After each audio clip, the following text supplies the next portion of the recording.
ಓಂ ಅಥಾತೋ ಬ್ರಹ್ಮ ಜಿಜ್ಞಾಸ ಓಂ.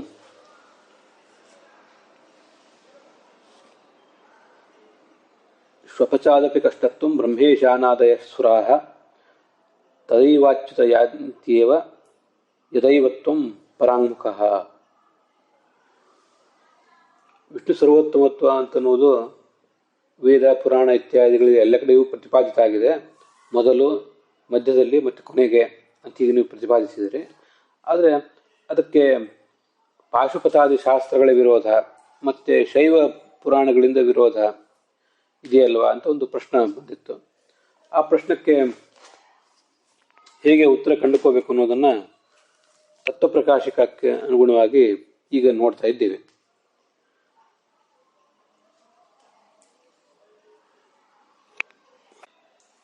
ನಚ ವಿಪರೀತಮೇವ ಕಿಂ ನ ಸ್ಯಾತ್ ಅಂತ ಅದಾಗ ಈ ಭಾಗ ನಾವೀಗ ನೋಡಬೇಕಾದದ್ದು. ಇದಕ್ಕಿಂತ ಮುಂಚೆ ಅಲ್ಲಿ ಪ್ರಕಾಶಂ ಪ್ರಸಿದ್ಧಿಂ ಅಂತಿದೆ ನೋಡಿ, ಅದ್ರ ಬಗ್ಗೆ ಒಂದು ವಿಷಯ ನೋಡಬೇಕಾಗಿದೆ. ಆತ್ಮಾನಂ ಮಾಂಚ ಪ್ರತಿ ಪ್ರಕಾಶಂ ಪ್ರಸಿದ್ಧಿಂ ಅಂತ ಇದ್ರ ಬಗ್ಗೆ ಟಿಪ್ಪಣಿಯಲ್ಲಿರುವಂಥ ಆ ವಾಕ್ಯದ ಅರ್ಥ ಹೇಗೆ ಅಂತ ಅನ್ನೋದ್ರ ಬಗ್ಗೆ ಅಲ್ಲೇನು ವಿಶೇಷ ಪ್ರಮೇಯ ಏನೂ ಇಲ್ಲ. ಆ ವಾಕ್ಯದ ಅರ್ಥ ಹೇಗೆ ಅಂತ ಅನ್ನೋದನ್ನು ಒಂದು ಬಾರಿ ಗಮನಿಸಬೇಕಾಗಿದೆ. ಪ್ರಕಾಶ ಅನ್ನೋ ಶಬ್ದಕ್ಕೆ ಅರ್ಥ ಏನು ಅದನ್ನು ನೋಡಬೇಕಾಗಿದೆ. ಈ ಪ್ರಕಾಶ ಅನ್ನೋದು ಪ್ರ ಅನ್ನುವ ಉಪಸರ್ಗಪೂರ್ವಕವಾದ ಕಾಶದ ದೀಪ್ತ ಅನ್ನೋ ಧಾತುವಿನಿಂದ ಹುಟ್ಟಿದ್ದು. ಇದನ್ನು ನೀವು ಇದು ವಾಕ್ಯಾರ್ಥ ಮಂಜರಿ ಅಂತ ಟಿಪ್ಪಣಿ ಏನಿದೆ ಆ ಟಿಪ್ಪಣಿಯಲ್ಲಿ ನೀವು ಗಮನಿಸಬಹುದು.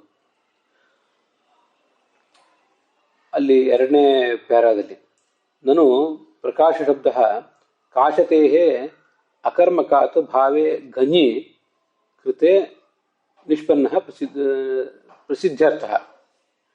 ಅಲ್ಲಿ ಘನೀಕೃತೆ ಘಂಚೀಕೃತೆ ಅಂತ ಏನಾದರೂ ಇದ್ರೆ ಅದನ್ನು ನೀವು ತಿದ್ಕೋಬೇಕು. ಘಂಚೀಕೃತೆ ಅಲ್ಲ, ಘನೀಕೃತೆ. ವಾಕ್ಯಾರ್ಥ ಮುಕ್ತಾವಳಿ ಟಿಪ್ಪಣಿಯಲ್ಲಿ, ಮಂಜರಿ ಅಲ್ಲ, ವಾಕ್ಯಾರ್ಥ ಮುಕ್ತಾವಳಿ.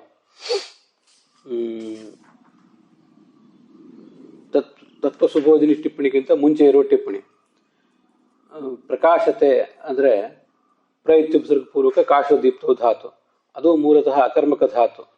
ಅದಕ್ಕೆ ಘನ್ ಅನ್ನುವ ಪ್ರತ್ಯಯ, ಆ ಪ್ರತ್ಯಯ ಬಂದಾಗ ಅದು ಯಾವ ಅರ್ಥದಲ್ಲಿ ಬಂದಿದೆ? ಭಾವ ಎಂಬ ಅರ್ಥದಲ್ಲಿ ಘನಿ ಪ್ರತ್ಯಯ ಬಂದಿದೆ. ಭಾವ ಅಂದರೆ ಧಾತುವಿನ ಅರ್ಥ ಅಂತ ಅರ್ಥ, ಅಷ್ಟೇ ಅರ್ಥ, ಕ್ರಿಯೆ ಅಂತ ಅಷ್ಟೇ ಅರ್ಥ. ಆದ್ದರಿಂದ ಪ್ರಕಾಶ ಅನ್ನೋ ಶಬ್ದ ಹುಟ್ಟಿದಾಗ ಅದಕ್ಕೆ ಅರ್ಥ ಏನಾಗ್ತದೆ? ಪ್ರಸಿದ್ಧಿ, ಒಂದು ವಸ್ತುವಿನ ಜ್ಞಾನ, ವಸ್ತುವಿನ ಕುರಿತಾಗಿ ಎಲ್ಲರಿಗೂ ಪರಿಚಯ ಅಂತ ಇಷ್ಟ ಅರ್ಥ ಆಗ್ತದೆ. ಆದ್ದರಿಂದ ಈಗ ಅಪ್ರಕಾಶಂಚ ಮಾಂಕುರು, ಪ್ರಕಾಶಂಚ ಆತ್ಮಾನಂ ಕುರು ಅಂತ ಹೇಳಿದಾಗ ಆತ್ಮಾನಂ ಮಾಂಚ ಪ್ರಕಾಶಂ ಅಪ್ರಕಾಶಂಚ ಕುರು ಅಂತ ಅನ್ವಯ. ಆತ್ಮ ಅಂದರೆ ನೀನು ರುದ್ರ, ರುದ್ರನನ್ನ ಪ್ರಕಾಶನನ್ನ ಮಾಡು, ಮತ್ತೆ ಮಾಂ ಅಂದರೆ ವಿಷ್ಣುವನ್ನ ಅಪ್ರಕಾಶನನ್ನ ಮಾಡು ಅಂತಿಷ್ಟಿರೋದು. ಆದರೆ ಅವೆರಡಕ್ಕೂ ವಾಕ್ಯಕ್ಕೆ ಹೊಂದಾಣಿಕೆ ಆಗೋದಿಲ್ಲಲ್ಲ. ನನ್ನನ್ನು ಪ್ರಸಿದ್ಧಿ, ನಿನ್ನನ್ನು ಶಿವನನ್ನು ಪ್ರಸಿದ್ಧಿ, ನನ್ನ ಅಂದರೆ ವಿಷ್ಣುವನ್ನು ಅಪ್ರಸಿದ್ಧಿ ಅಂತ ವಾಕ್ಯಕ್ಕೆ ಹೊಂದಾಣಿಕೆ ಹೇಗೆ?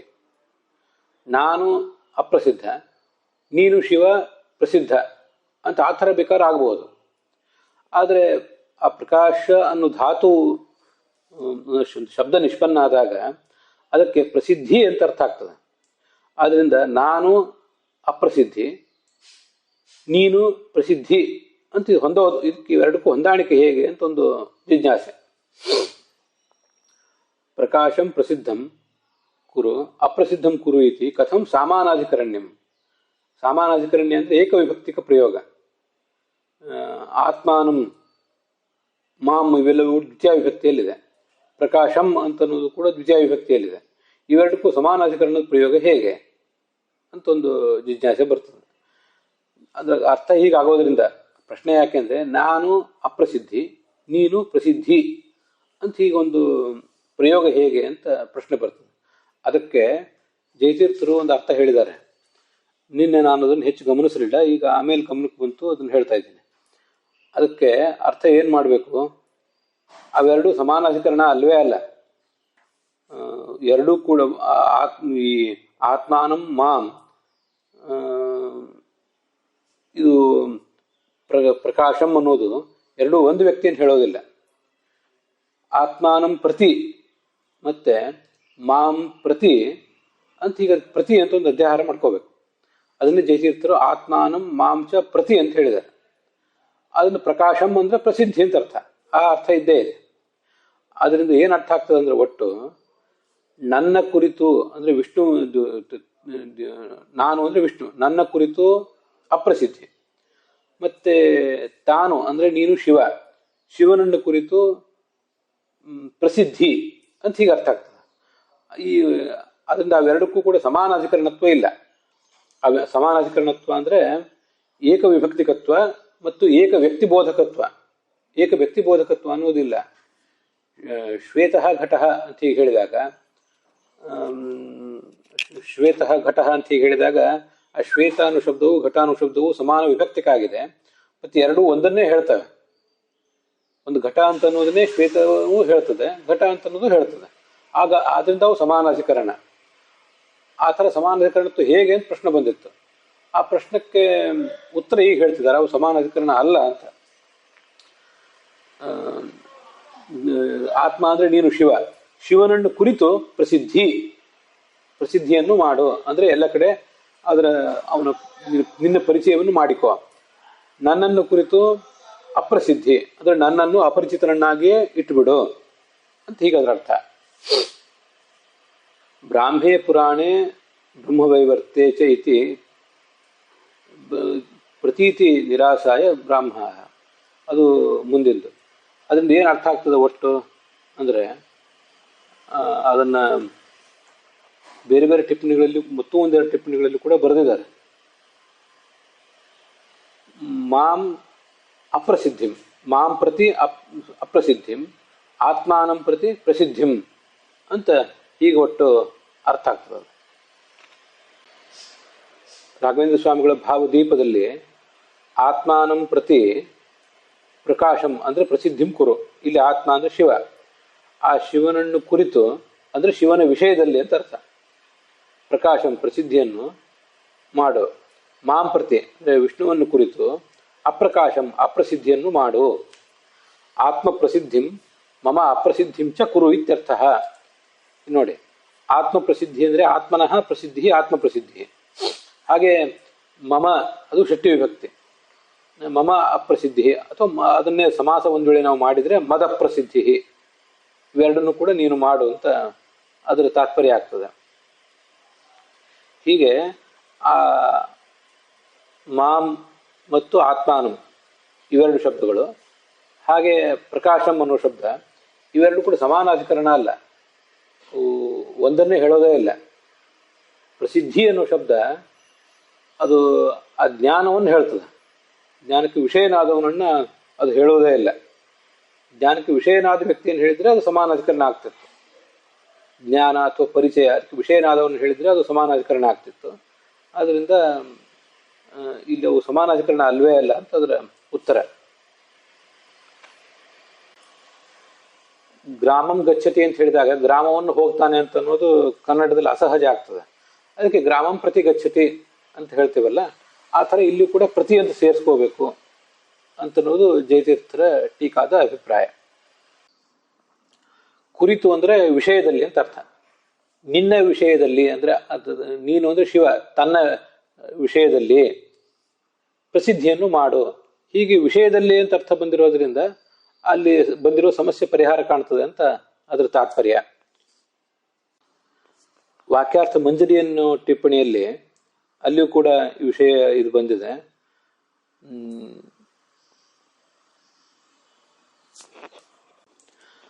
ಆತ್ಮಾನಂ ಮಾಂ ಇತ್ಯನಯೋಹ ಕರ್ಮಣಿ ದ್ವಿತೀಯಾತ್ವೇ. ಆತ್ಮಾನಂ ಮತ್ತು ಮಾಂ ಇವೆರಡೂ ಕೂಡ ಒಂದು ವೇಳೆ ಕರ್ಮ ಎಂಬ ಅರ್ಥದಲ್ಲಿ ದ್ವಿತೀಯ ವಿಭಕ್ತಿಯನ್ನ ಅಲ್ಲಿ ನಾವು ಹೇಳಿದರೆ ಆವಾಗ ಪ್ರಕಾಶವಂತಂ ಕುರು ಅಂತ ಹೇಳಬೇಕು. ಯಾಕಂದ್ರೆ ಪ್ರಕಾಶ ಎಂಬ ಶಬ್ದಕ್ಕೆ ಪ್ರಸಿದ್ಧಿ ಅಂತ ಅರ್ಥ.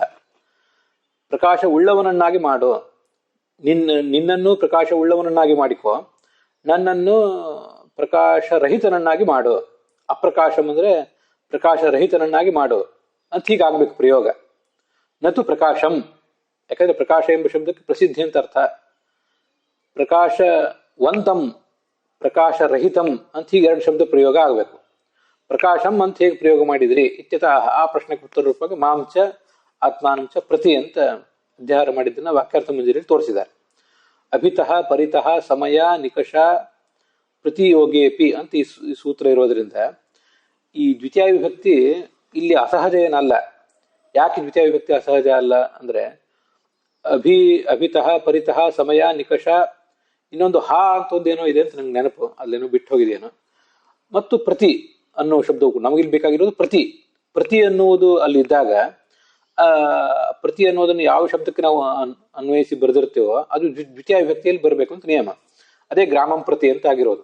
ಗ್ರಾಮವನ್ನು ಕುರಿತು ಅಂತ ಕನ್ನಡದಲ್ಲಿ ಹೇಗೆ ಹೇಳ್ತೇವೋ ಹಾಗೆ ಸಂಸ್ಕೃತದಲ್ಲೂ ಕೂಡ ಗ್ರಾಮಂ ಪ್ರತಿ ಗಚ್ಚತಿ, ಅದಕ್ಕೆ ಅರ್ಥ ಗ್ರಾಮಕ್ಕೆ ಹೋಗ್ತಾನೆ ಅಂತಾನೆ. ಇತಿ ಸ್ಮರಣಾತ್ ಕರ್ಮ ಪ್ರವಚನೀಯ ಯೋಗೆ ದ್ವಿತೀಯ ಇತಿ ಭಾವ.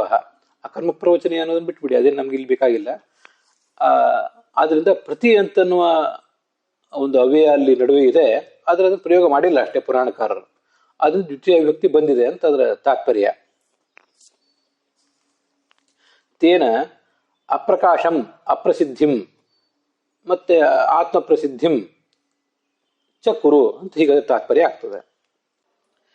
ಇಲ್ಲಿ ಸಮಾನಾಧಿಕರಣತ್ವದ ಪ್ರಶ್ನೆ ಬಂದಾಗ ಎರಡು ವಸ್ತುಗಳು ಪ್ರವತಃ ವನ್ಯಮಾನ್ ಧೂಮಾತ್ ಅಂತ ಹೇಳಿದಾಗ ಧೂಮ ಮತ್ತು ಎರಡೂ ಕೂಡ, ಧೂಮ ಮತ್ತು ವನ್ಯ ಎರಡೂ ಕೂಡ ಸಮಾನವಾದ ಅಧಿಕರಣದಲ್ಲಿದೆ ಅಂತ ಅಲ್ಲೊಂದು ಸಾಮಾನಾಧಿಕರಣ್ಯವನ್ನು ಹೇಳ್ತಾ ಇರ್ತೇವೆ ಅಥವಾ ಸಮಾನಾಧಿಕರಣತ್ವವನ್ನು ಹೇಳ್ತೇವೆ. ಆ ಥರದ ಸಮಾನಾಧಿಕರಣತ್ವ ಇಲ್ಲಿ ಅಭಿಪ್ರೇತ ಅಲ್ಲ. ಇಲ್ಲಿ ಸಮಾನಾಧಿಕರಣತ್ವ ಅಂದ್ರೆ ಏಕ ವಿಭಕ್ತಿಕತ್ವ ಮತ್ತು ಮುಖ್ಯವಾಗಿ ಏಕ ವಸ್ತು ವಾಚಕತ್ವ. ಘಟಃ ಶ್ವೇತಃ ಅಂತ ಹೇಗೆ ಹೇಳಿದಾಗ ಘಟ ಮತ್ತು ಶ್ವೇತ ಎರಡೂ ಕೂಡ ಪ್ರಥಮ ವಿಭಕ್ತಿಯಲ್ಲಿದೆ, ಅಥವಾ ಶ್ವೇತಂ ಘಟಂ ಅಂತ ಹೇಳಿದಾಗ ದ್ವಿತೀಯ ವಿಭಕ್ತಿಯಲ್ಲಿದೆ. ಮತ್ತೆ ಏಕ ವ್ಯಕ್ತಿಗೆ ಅದು ವಾಚಕವಾಗಿವೆ. ವಾಚಕ ಅನ್ನುವ ಅರ್ಥದಲ್ಲಿ ಅದು ದ್ವಿತೀಯ ವಿಭಕ್ತಿ, ವಾಚಕ ಅನ್ನುವ ಅರ್ಥದಲ್ಲಿ ಅದು ಸಮಾನಾಧಿಕರಣ ಆಗ್ತದೆ. ಎರಡೂ ಕೂಡ ಸಮಾನವಾದ ಅಧಿಕರಣವನ್ನ ಅಂದ್ರೆ ವಾಚ್ಯವನ್ನ ಪಡೆದಿವೆ ಅಂತ ತಾತ್ಪರ್ಯ. ಹೀಗೆ ಸಮಾನಾಧಿಕರಣತ್ವ ಅನ್ನೋದಕ್ಕೆ ಈ ಪ್ರಸ್ತುತ ಪ್ರಸಂಗದಲ್ಲಿ ಬೇರೆನೇ ಅರ್ಥ ಇದೆ.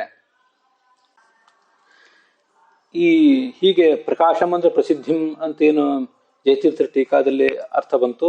ಆತ್ಮಾನಂ ಪ್ರತಿ ಮಾಂಸ ಪ್ರತಿ ಪ್ರಕಾಶಂ ಪ್ರಸಿದ್ಧಿಂ, ಅಪ್ರಕಾಶಂ ಅಂದ್ರೆ ಅಪ್ರಸಿದ್ಧಿಂ ಅಂತಷ್ಟು ಅರ್ಥ ಬಂತಲ್ಲ.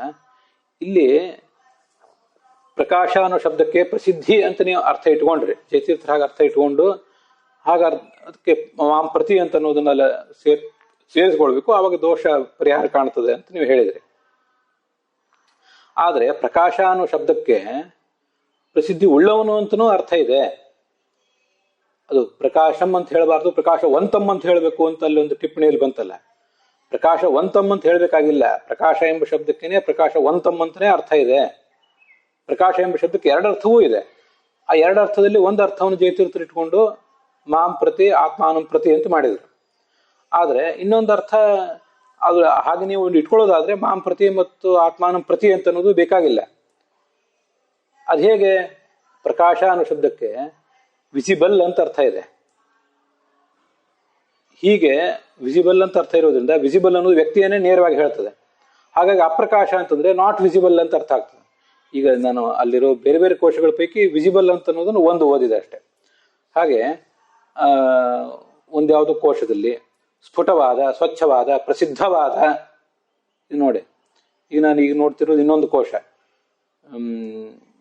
ಅದರಲ್ಲಿ ಪ್ರಸಿದ್ಧವಾದ ಅಂತನೂ ಅರ್ಥ ಇದೆ. ಪ್ರಕಾಶ ಎಂಬ ಶಬ್ದಕ್ಕೆ ಪ್ರಸಿದ್ಧಿ ಅಂತನೂ ಇದೆ, ಪ್ರಸಿದ್ಧವಾದ ವಸ್ತು ಅಥವಾ ವ್ಯಕ್ತಿ ಅಂತನೂ ಅರ್ಥ ಇದೆ. ಶಬ್ದಕಲ್ಪದ್ರುಮದಲ್ಲಿ ಪ್ರಕಾಶ ಅನ್ನೋ ಶಬ್ದಕ್ಕೆ ಪ್ರಸಿದ್ಧ ಅಂತ ಹೀಗೆ ಅರ್ಥವನ್ನು ಕೂಡ ಅವರು ತೋರಿಸಿದ್ದಾರೆ. ಅತಿ ಪ್ರಸಿದ್ಧ ಅಂತನೂ ಕೂಡ ಅವರು ಬರೆದಿದ್ದಾರೆ.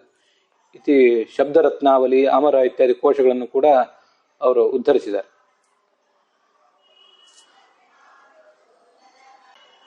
ಪ್ರಕಾಶ ಅನ್ನೋ ಶಬ್ದಕ್ಕೆ ಪ್ರದೀಪ್ತ ಅಂತ ಒಂದು ಅರ್ಥ ಬರೆದಿದ್ದಾರೆ.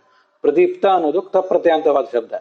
ತಪ್ರತ್ಯಂತವಾದ ಶಬ್ದ ಅದು ಕರ್ಮವನ್ನ, ಆ ವಸ್ತುವನ್ನೇ ಹೇಳ್ತದೆ ಅಂತ ಅನ್ನೋದು ಸ್ಪಷ್ಟ. ಹಾಗೆ ಅಪ್ರಕಾಶ ಅಂದ್ರೆ ಅಪ್ರದೀಪ್ತ, ಪ್ರಕಾಶ ಅಂದ್ರೆ ಪ್ರದೀಪ್ತ, ಪ್ರಕಟ. ಈ ಪ್ರಕಾಶ ಅಂದ್ರೆ ಪ್ರಕಟ, ಅಪ್ರಕಾಶ ಅಂದ್ರೆ ಅಪ್ರಕಟ. ಹೀಗೆ ಪ್ರಕಾಶ ಅನ್ನೋ ಶಬ್ದದಿಂದಲೇ ಪ್ರಕಾಶ ಉಳ್ಳವನು ಅಂತ ಅರ್ಥನೂ ಬಂದೇ ಬರ್ತದೆ. ಪ್ರಸಿದ್ಧಿ ಅನ್ನೋ ಅರ್ಥವೂ ಇದೆ, ಪ್ರಸಿದ್ಧ ಅನ್ನೋ ಅರ್ಥವೂ, ಎರಡರ್ಥವೂ ಅದಕ್ಕಿದೆ. ಪ್ರಸಿದ್ಧ ಅನ್ನೋ ಅರ್ಥವನ್ನೇ ಇಟ್ಕೊಂಡ್ಬಿಟ್ಟಾಗ ಇವೆರಡಕ್ಕೂ ಸಮಾನಾಧಿಕರಣತ್ವ ಬರುವುದು ತಪ್ಪೇನಲ್ಲ. ಆವಾಗ ಪ್ರತಿ ಅಂತಲ್ಲಿ ಅಧ್ಯಾಹಾರವು ಕೂಡ ಬೇಕಾಗಿಲ್ಲ. ಶಬ್ದಾರ್ಥ ಕೌಸ್ತುಭ ಟಿಪ್ಪಣಿಯಲ್ಲಿ ಕ್ವಚಿತ್ ಪ್ರಕಾಶಾನ್ ಅಥ ಗಹ್ವರಾನಪಿ ಅಂತ ಹೀಗೆ ಪ್ರಕಾಶ ಅನ್ನೋ ಶಬ್ದವನ್ನ ವಿಶೇಷ್ಯ ನಿಘ್ನವಾಗಿ ಅಂದರೆ ವಿಶೇಷ್ಯವನ್ನು ಅವಲಂಬಿಸಿ ಇದು ಕೂಡ ದ್ವಿತೀಯ ವ್ಯಕ್ತಿಯಲ್ಲಿ ಬರಬಹುದು ಅಂತ ಅನ್ನೋದನ್ನ ತೋರಿಸಿದ್ದಾರೆ. ಅದನ್ನ ಮಾಂ ಪ್ರತಿ ಆತ್ಮಾನ ಪ್ರತಿ ಅಂತ ಅಧ್ಯಾಹಾರ ಬೇಕೇ ಬೇಕು ಅಂತ ಏನಿಲ್ಲ. ಮತ್ತೆ ಅವೆಲ್ಲಕ್ಕೆ ಸಮಾನಾಧಿಕರಣತ್ವ ಅಂತ ಅನ್ನೋದು ಸಹಜವಾಗಿಯೇ ಸಿಗ್ತದೆ. ಮತ್ತೆ ಹಾಗಾದ್ರೆ ಪ್ರತ್ಯಯ ಯಾವುದು ಒಂದು ಪ್ರಶ್ನೆ ಬರ್ತದೆ. ಅಲ್ಲಿ ವಾಕ್ಯಾರ್ಥ ಮುಕ್ತಾವಳಿ ಟಿಪ್ಪಣಿಯಲ್ಲಿ ಪ್ರಯುಕ್ತಿಪುಸರ ಪೂರ್ವಕ ಕಾಶಧಾತುವಿಗೆ ಘನಿ ಪ್ರತ್ಯಯ ಬಂದಾಗ, ಭಾವೇ ಘನಿ ಪ್ರತ್ಯಯ ಬಂದಾಗ, ಭಾವ ಅಂದ್ರೆ ಧಾತುವಿನ ಅರ್ಥ, ಅದೇ ಪ್ರಸಿದ್ಧಿ ಪರಿಚಯ, ಆ ಅರ್ಥದಲ್ಲಿ ಘನಿ ಪ್ರತ್ಯಯ ಬಂದಾಗ ಹುಟ್ಟಿದ ರೂಪ ಇದು ಅಂತ ಪ್ರಶ್ನೆ ಮಾಡಿದ್ದಾರೆ. ಆದರೆ ಇಲ್ಲಿ ತನಕ ನಾನು ಪ್ರಯೋಗಗಳ ಬಗ್ಗೆ ಹೇಳಿದೆ. ಇನ್ನು ಶಬ್ದ ಸಾಧುತ್ವದ ಬಗ್ಗೆ ಹೇಳಬೇಕು. ಇದು ಪ್ರಕಾಶ ಅಂತ ಅನ್ನೋದು ನೀವು ಭಾವ ಎಂಬ ಅರ್ಥದಲ್ಲಿ ಘನಿ ಪ್ರತ್ಯಯ ಬಂದಾಗ ಹುಟ್ಟಿದ್ದು ಅಂತಾನೆ ತಿಳ್ಕೊಬೇಕಾಗಿಲ್ಲ. ಇದು ಅಚ್ ಪ್ರತ್ಯಯ ಬಂದಾಗ ಹುಟ್ಟಿದ್ದು ಅಂತ ಈ ಕೆಲವು ಕಡೆ ಕೋಶಗಳಲ್ಲಿದೆ. ಆದ್ರಿಂದ ಅಚ್ ಪ್ರತ್ಯಯ ಬಂದಾಗಲೂ ಈ ಥರ ಶಬ್ದ ನಿಷ್ಪನ್ನ ಆಗಬಹುದು. ಅದು ವಸ್ತುವನ್ನೇ ನೇರವಾಗಿ ಹೇಳ್ಬೋದು, ವಿಶೇಷ್ಯವನ್ನೇ ಇದು ವಿಶೇಷಣವಾಗಿ ವಿಶೇಷ್ಯವನ್ನು ಹೇಳ್ಬೋದು. ಮತ್ತೆ ಭಾವೇ ಘನಿ ಪ್ರತ್ಯಯ ಅಂತ ಹೇಳಿದ್ರಲ್ಲ, ಈ ಘನಿ ಪ್ರತ್ಯಯ ಅಂತ ಅನ್ನೋದು ಕರ್ಮಾರ್ಥದಲ್ಲಿಯೂ ಘನಿ ಪ್ರತ್ಯಯ ಬರಬಹುದು ಅಂತ ಅನ್ನೋದು ಭಾಗವತದ ಕೆಲವು ಟಿಪ್ಪಣಿಗಳಲ್ಲಿದೆ. ಅಖಿಲ ಶ್ರುತಿ ಸಾರಂ ಅಂತ ಒಂದು ಶಬ್ದ ಇದೆಯಲ್ಲ ಭಾಗವತದಲ್ಲಿ, ಅಧ್ಯಾತ್ಮ ದೀಪಂ ಅಖಿಲ ಶ್ರುತಿ ಸಾರಂ ಏಕಂ ಅಂತ.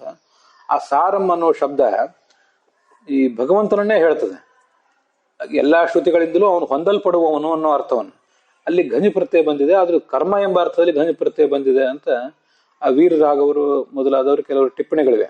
ಅದನ್ನ ಘನಿ ಪ್ರತ್ಯಯ ಬಂದಲ್ಲೆಲ್ಲ ಅದು ಭಾವ ಎಂಬ ಅರ್ಥದಲ್ಲೇ ಇರ್ಬೇಕಂತ ಏನಿಲ್ಲ. ಕೆಲವು ಕಡೆ ಕರ್ಮ ಎಂಬ ಅರ್ಥದಲ್ಲಿಯೂ ಕೂಡ ಘನಿ ಪ್ರತ್ಯಯ ಬರಬಹುದು. ಸಾಮಾನ್ಯವಾಗಿ ಘನಿ ಪ್ರತ್ಯಯ ಬರುವುದು ಭಾವ ಎಂಬ ಅರ್ಥದಲ್ಲಿ ಮಾತ್ರ ಸಾಮಾನ್ಯವಾಗಿ. ಆದ್ರೂ ಕೂಡ ಕೆಲವು ಕಡೆ ಕರ್ಮ ಎಂಬ ಅರ್ಥದಲ್ಲಿ ಘನಿ ಪ್ರತ್ಯಯ ಬಂದಿದೆ.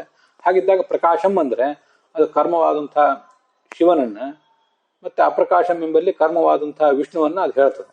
ಅದರಿಂದ ಅವೆರಡಕ್ಕೆ ಸಮಾನಾಧಿಕರಣತ್ವ ಬರಬಹುದು. ಹೀಗೆ ಸಾಧ್ಯ ಇದೆ. ಅದು ಜಯತೀರ್ಥ ಪ್ರಕಾಶಂ ಅನ್ನೋ ಶಬ್ದಕ್ಕೆ ಪ್ರಸಿದ್ಧಿ ಅಂತ ಅರ್ಥ ಯಾಕೆ ಇಟ್ಕೊಂಡ್ರು ಅಂದ್ರೆ, ಪ್ರಕಾಶ ಎಂಬ ಶಬ್ದಕ್ಕೆ ಪ್ರಸಿದ್ಧವಾದ ವ್ಯಕ್ತಿ, ಹಾಗೆ ಪ್ರಸಿದ್ಧಿ ಅಂತ ಎರಡು ಅರ್ಥ ಏನಿದೆಯಲ್ಲ ಅದರಲ್ಲಿ ಎರಡನೇ ಅರ್ಥ ಹೆಚ್ಚು ಬಳಕೆಯಲ್ಲಿದೆ. ಪ್ರಕಾಶ ಎಂಬ ಶಬ್ದಕ್ಕೆ ಪ್ರಸಿದ್ಧಿ, ಅಪ್ರಕಾಶ ಎಂಬ ಶಬ್ದಕ್ಕೆ ಅಪ್ರಸಿದ್ಧಿ ಅನ್ನೋ ಅರ್ಥ ಎರಡನೇ ಅರ್ಥ ಹೆಚ್ಚು ಬಳಕೆಯಲ್ಲಿದೆ. ಪ್ರಸಿದ್ಧಿ ಉಳ್ಳವನು ಪ್ರಸಿದ್ಧ ರಹಿತನು ಎಂಬ ಅರ್ಥ ಬಹಳ ಕಡಿಮೆ ಇದೆ. ಆದ್ರಿಂದ ಜನಸಾಮಾನ್ಯರಿಗೆ ಬಳಕೆಯಲ್ಲಿರೋದು ಎರಡನೇ ಅರ್ಥವೇ ಹೆಚ್ಚು. ಆ ಅರ್ಥವನ್ನ ಅವ್ರ ಗಮನದಲ್ಲಿಟ್ಕೊಂಡು ಜನಸಾಮಾನ್ಯರಿಗೆ ಆ ವಾಕ್ಯದ ಜೋಡಣೆ ಹೇಗೆ ಅಂತ ತಿಳಿಯುವುದಕ್ಕಾಗಿ ಆತ್ಮಾನಂ ಮಾಂಚ ಪ್ರತಿ ಪ್ರಕಾಶಂ ಪ್ರಸಿದ್ಧಿಂ ಅಪ್ರಕಾಶಂ ಅಪ್ರಸಿದ್ಧಿಂ ಅನ್ನೋ ಅರ್ಥವನ್ನು ಜಯತೀರ್ಥರು ತೋರಿಸಿಕೊಟ್ಟಿದ್ದಾರೆ. ವಸ್ತುತಃ ಈಗೂ ಕೂಡ ಆಗಬಹುದು ಅನ್ನೋದು ಗಮನದಲ್ಲಿ ಇರಬೇಕು. ಅಲ್ಲಿಗೆ ಈ ವ್ಯಾಕರಣದ ವಿಶೇಷ ಅಂಶ ಮುಕ್ತಾಯ ಕಂಡಿದೆ.